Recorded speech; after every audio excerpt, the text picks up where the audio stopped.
박근혜 정부 시절 정보 경찰들이 사법부를 무차별 사찰하고 일부 판사들을 좌파로 낙인 찍어 청와대에 보고한 것으로 드러났습니다.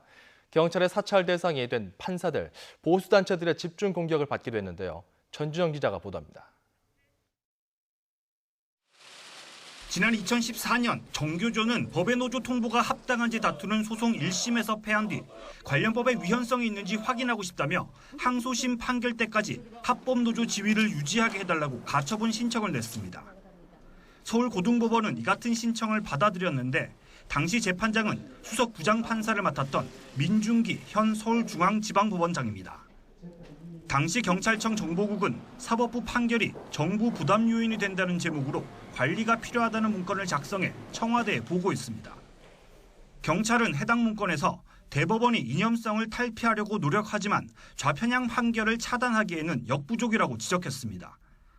이어 참여정부를 거치며 성장한 고참급 판사들이 좌편향적 판결을 양산하고 있다며 민중기 법원장 등 판사의 이름을 거론했습니다. 보수 언론을 동원해 법원의 좌편향 판결에 대한 국민 우려 여론을 부각하자고 대응 조치도 건의했습니다. 문건에 이름이 거론된 박광근 부장판사는 국가보안법 사건에 대해 원심을 깨고 일부 무죄를 선고했다는 이유로 김영한 전 청와대 민정수석의 업무 수첩에 요주의 인물로 등장하기도 했습니다. 고희영 부장판사는 박정희 전 대통령이 성상납을 받았다는 발언이 명예훼손에 해당하지 않는다고 판단한 판결 등을 문제 삼은 것으로 보입니다.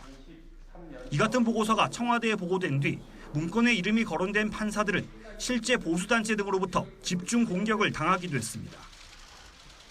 민주당 금태섭 의원이 법무부에서 제출받은 강신명 전 경찰청장 등에 대한 공소장에는 정보경찰이 사법부와 언론, 진보 성향 단체와 연예인 등 전방위 사찰한 범죄 사실이 드러나 있습니다.